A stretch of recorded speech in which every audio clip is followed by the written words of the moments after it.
We're back at the Deland Police Department in Florida because they just can't keep the negative attention from coming to them. They just keep pouring it out, pouring it out, pouring it out. Administration of this department, I would say they've got to get things under control, but a lot of people say the administration needs to change, and that's the fix. I got another big issue that I hinted at last week, a big story with this, how the Deland Police Department actually inside the police department left a handgun accessible, a loaded handgun accessible to juveniles somehow. But I told you about this gun incident. So what happened earlier this year in April, officers were called to a residence in Deland about some sort of disturbance, a family disturbance. When they got there, they talked to the people involved. Well, they ended up making an arrest on a juvenile. They arrested that juvenile female, and they brought her here to the Deland Police Department, where they brought her in through the Sally Port and then inside the police department while they did paperwork, while they did reports, and put her in a holding cell. Now, the arresting officer was Officer Hoffman. Officer Hoffman, as he's doing his thing, and the juvenile is in the holding cell, presumably uncuffed, I believe. If I'm wrong, I will correct myself on the screen here, but I believe she was uncuffed in the cell. She got the officer's attention to tell him that there's something inappropriate inside the cell. And he says, what the hell do you mean here? Something inappropriate. She's like, I think you should just see it. There's something inappropriate that probably shouldn't be here. Officer Hoffman went over and looked in the sink area inside the holding cell. Underneath the sink, he found a loaded firearm with a full magazine and one in the chamber. Not in the possession of, but accessible to a minor, a juvenile that Officer Hoffman, that the Deland Police Department put in there with that firearm. Now, how did a firearm get into the juvenile holding cell, you might wonder? Because these holding cells are reserved just for juveniles. They have specific holding cells inside this building that they use just for juveniles. So how would a loaded firearm get in there? Because when they arrest people, when they arrest anybody, adults or juveniles, for one, they have to be searched before they're placed into the police car to make sure there's no weapons, because obviously that's a danger, right? Then when they come inside, the way it's supposed to go, they have to check the inside of the car to make sure they didn't miss anything when they searched that person that they arrested and they dumped it in the car. So they search the car. Then you got to put them in the holding cell, right? Search them again before you put them in the holding cell. Make sure they don't have anything. So there's all these layers of protection to make sure things like this can't happen. Not only that, but the holding cells are supposed to be checked regularly. Before someone goes in, every time someone comes out, to make sure there's nothing in there. These things weren't happening. Obviously, there was a breakdown somewhere because a loaded gun got into that juvenile, that children's holding cell at the Deland Police Department, which is insanely scary. If a kid, instead of saying, hey officer, there's something over here that you should have found, not me, if instead they did something with it. So of course they started an investigation trying to figure out how that gun got in there and how did nobody find it, right?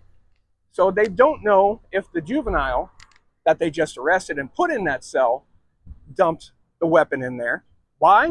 Because she was never searched by anybody. She wasn't searched before she went into the car. She wasn't searched before she went into the holding cell. Nobody checked the holding cell. She was just put in there. So there are definitely policy violations there, to say the least. But was it her? If this is their practice, right, there's no proof that it was her. And she is the one that said, hey, there's something over here that probably shouldn't be here. Would she say that if it was hers? Would she just try to hide it? Who knows? We may never know, because the Deland Police Department really dropped the ball in a super dangerous way, which seems to be a trend here lately. Not only that, but as part of their investigation to try to determine who might have put that firearm into that holding cell, they went back. It was either a 2 or 3 month period, all the juveniles that have been placed in that holding cell, 2 or 3 month period. So they're going by, they have to figure out, there was 5 juveniles that were placed in that holding cell. I believe it was a 2 month period that they checked. 5 juveniles. So that tells me that in all that time, nobody has checked that holding cell. This thing could have been in there for a long time. That's what it tells me. If they list these 5 possible suspects, juvenile suspects, as ditching that gun in there, that tells me nobody's been checking the holding cell. If anyone checked that holding cell just once, absolutely they would have found it, because a kid found it as soon as they went in there. Dropping the ball. Someone's not doing their job. Not someone But it sounds like a group of people, a series of people, a chain of events, a chain of breakdowns are leading to these things happening repeatedly at the Deland Police Department. Captain Dice of the Deland Police Department, he sent me an update today.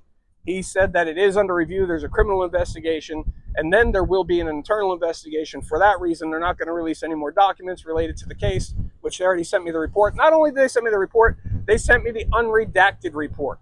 Unredacted meaning they didn't block anything out. All the juveniles' names, all their information.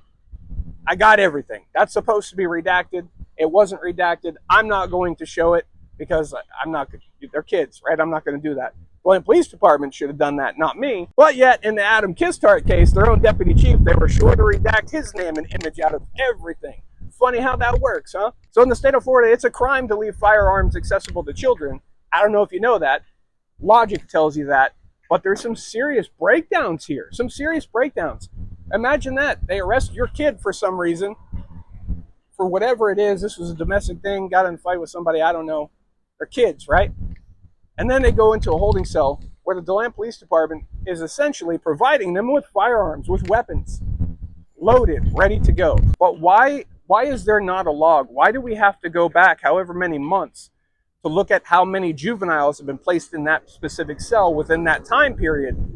And we got to do all this investigation, all these steps to try to figure out what juvenile put that in there. And who's to say it was a juvenile?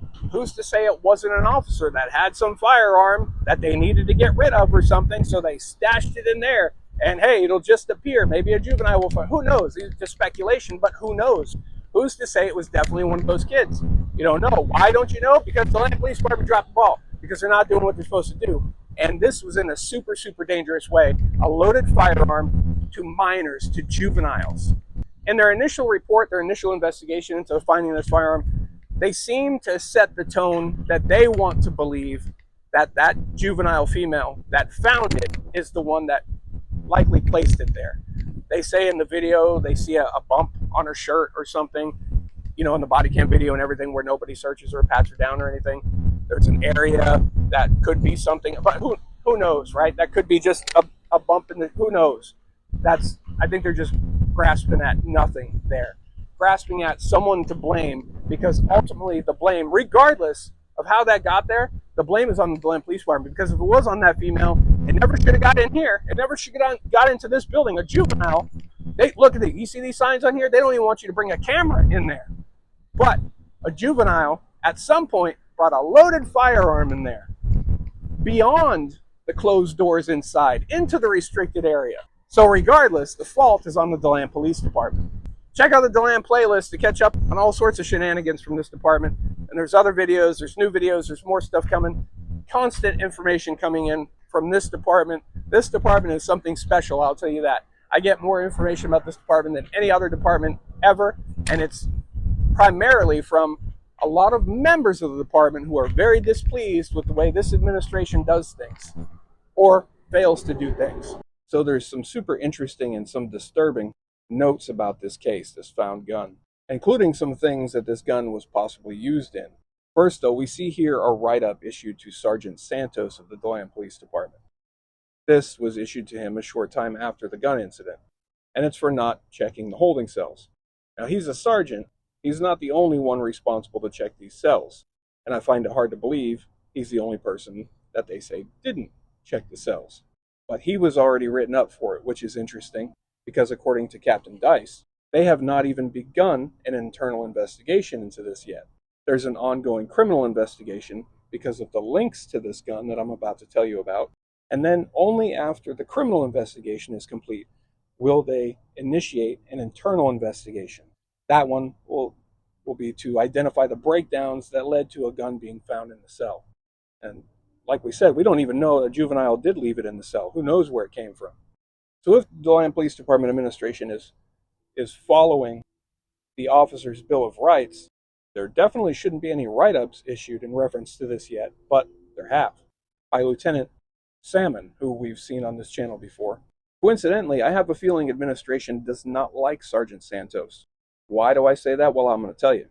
It's often very difficult to get records from the Deland Police Department, depending on what those records are. I have found over the years that if I request discipline on members of that department that administration is said to not care for, they send them very quickly.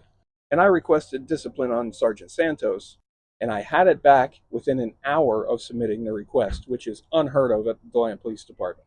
So that certainly raises an eyebrow. Other members that are said to be favorites of administration, it's often very difficult to get their records. Either the department charges an astronomical, what's that word? A big amount of money for the records, or they take a very, very long time. And I have plenty of recent examples. This one, however, they give to me in lightning speed. Now, in the incident report for this found gun, which was fully unredacted, including juvenile names, investigators found that this firearm was reported missing in a neighboring county in 2021. They also found that it's possibly linked to 4 different events. 2 of them were people pewed by that firearm. One was a pewing, which I guess nobody was hit, and another one out of Sanford in Seminole County, which is said to be a fleeing and eluding incident where shots were allegedly fired from a moving vehicle. Then, somehow, it ends up in a holding cell, a juvenile holding cell in the Deland Police Department, fully loaded, ready to go, found by a juvenile placed in that cell by the Deland Police Department. So that's a lot to look into, and it sounds like a whole lot of people may be responsible for that firearm. But for some reason, before an investigation begins, one member of the department has already seen discipline for it. Make sure you subscribe with notifications turned on so you can be the first to know when all these crazy updates and new shenanigans comes out.